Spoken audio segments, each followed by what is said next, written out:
April 3rd, 2025. It's 6 a.m. in Windsor, Ontario. 900 workers arrive at the Stellantis factory, the plant that builds the Chrysler Pacifica, the Dodge Charger. They clock in, they walk to their stations, and then the announcement comes. Plant shutting down immediately. Not in a month, not next week, Monday. And the reason had nothing to do with the factory, nothing to do with the workers, nothing to do with Canada. It happened because of a decision made 500 miles away, in Washington, D.C., the night before. On April 2nd, 2025, a day the White House called Liberation Day, Donald Trump signed the most aggressive tariff order in over a century. Every country on Earth taxed, some as high as 145%. Within 24 hours, factories started closing, stock markets fell, governments threatened retaliation, and something began that most people still don't fully understand. The interconnected markets brace for impact. Not a trade dispute, not a negotiation, a restructuring of the entire global economy. Here's what nobody is explaining. Tariffs sound like a government problem, a political argument, something that affects CEOs and trade ministers in rooms you'll never enter. But by the end of this video, you're going to understand exactly how this reaches your salary, your savings, the price of your car, your medication, your food, and why, regardless of who wins the next election, the world that existed before April 2025 is not coming back. Most people think tariffs work like this. America charges China more. China pays more. America wins. That's not how it works. Here's how it actually works. A company in Detroit builds cars. It imports steel from Canada. It imports chips from Taiwan. It imports wiring harnesses from Mexico. Every single component crosses a border at least once before that car exists. Now put a 25% tax on every crossing. The car doesn't get cheaper, it gets more expensive. And the company has three choices: absorb the cost, raise the price, or shut down the line. Goldman Sachs ran the numbers. Of every dollar collected in tariffs in 2025, American consumers and businesses paid 94 cents. And almost none of it was paid by China, or Mexico, or Canada. 94 cents out of every dollar paid by Americans. That decision doesn't stay in a boardroom. It shows up on a factory floor in Iowa. Amana, Iowa. Population, 800 people. For 80 years, the Whirlpool factory has been the backbone of that town.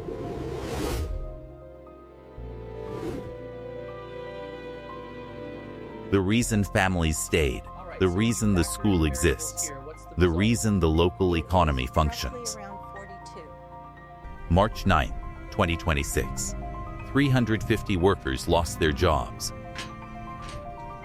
Not because Whirlpool failed, not because demand dropped, because the tariff on imported steel made production too expensive to justify.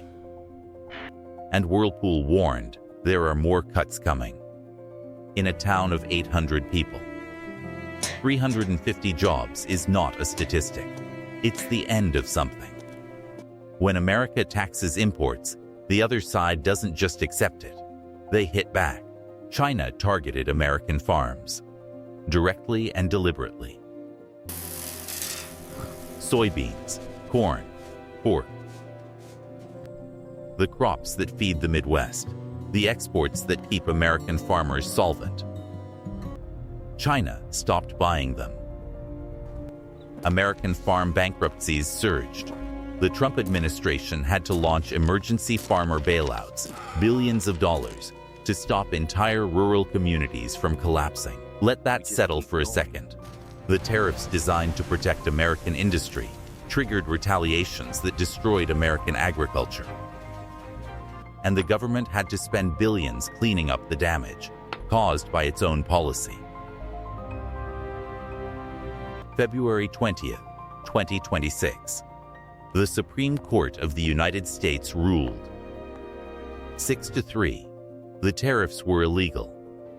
$166 billion had already been collected from 330,000 American businesses. And now the government had to figure out how to give it back. But here's where it gets darker. Trump didn't stop. He couldn't stop. Because stopping means admitting the entire strategy failed. This morning, the WTO ruled against the administration, calling the tariffs illegal. But moments later, officials announced new tariffs. The trade war didn't end. It just changed shape. Meanwhile, the rest of the world had already started moving.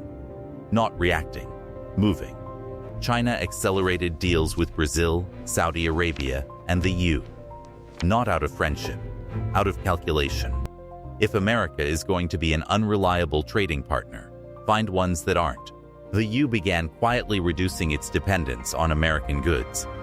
Countries across Southeast Asia, Vietnam, Indonesia, Malaysia, suddenly became the most valuable manufacturing alternatives on Earth. Because they weren't China, and they weren't America. They were the escape route. Supply chains that took 30 years to build began rerouting in months. You felt this, even if you didn't connect the dots. In 2025, the average household paid $1,000 more in hidden taxes because of tariffs. In 2026, it's $1,050. Not on your tax return. Not visible anywhere. Embedded in the price of everything you buy. A 125% tariff on Chinese imports is set to trigger what many are calling Armageddon in the markets. The medication you take. Mr. Johnson. In September 2025, Trump announced 100% tariffs on imported pharmaceuticals.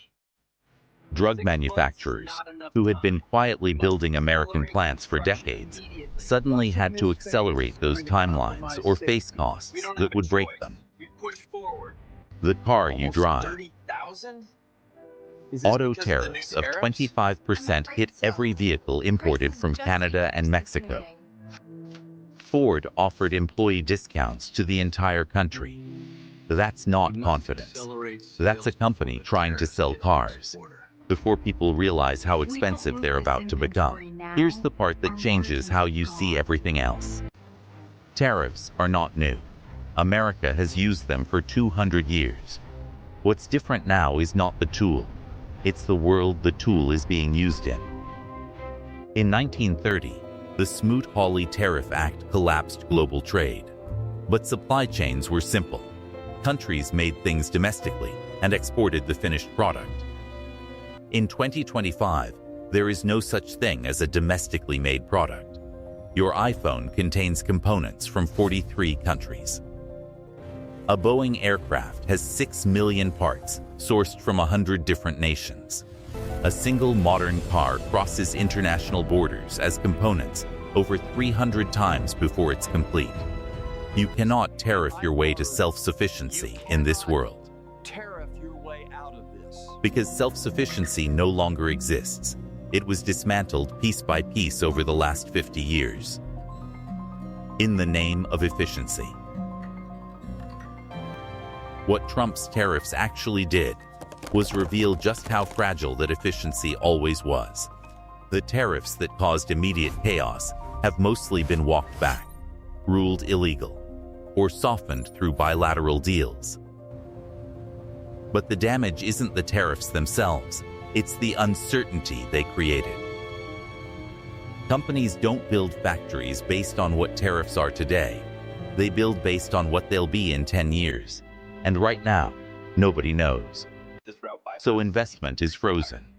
Supply chains are being redesigned, expensively, slowly. Manufacturing is fragmenting. Costs are being baked in permanently even after the tariffs are gone. The structural costs. Corporate bankruptcies in the United States hit their highest level since 2010. And the reconstruction of global trade, the new map being drawn right now, will determine which countries are wealthy and which are not for the next generation. Windsor, Ontario. The factory reopened. Eventually, the workers came back. According to the risk matrix, Mostly, these ports are too but vulnerable something had to changed. pivot. The company had seen how quickly things could shut down, how fast a decision in Washington could empty a factory floor on a Monday morning. They started planning for a world where it could happen again. That's what every company on Earth is doing right now. Quietly, expensively, irreversibly. Building a world that trusts the old system less. And that new world, the one being built right now in boardrooms and government ministries, is the world your children will inherit. Understanding it is not optional. It's the most important thing happening right now. And we're just getting started. If this changed how you see what's happening, subscribe.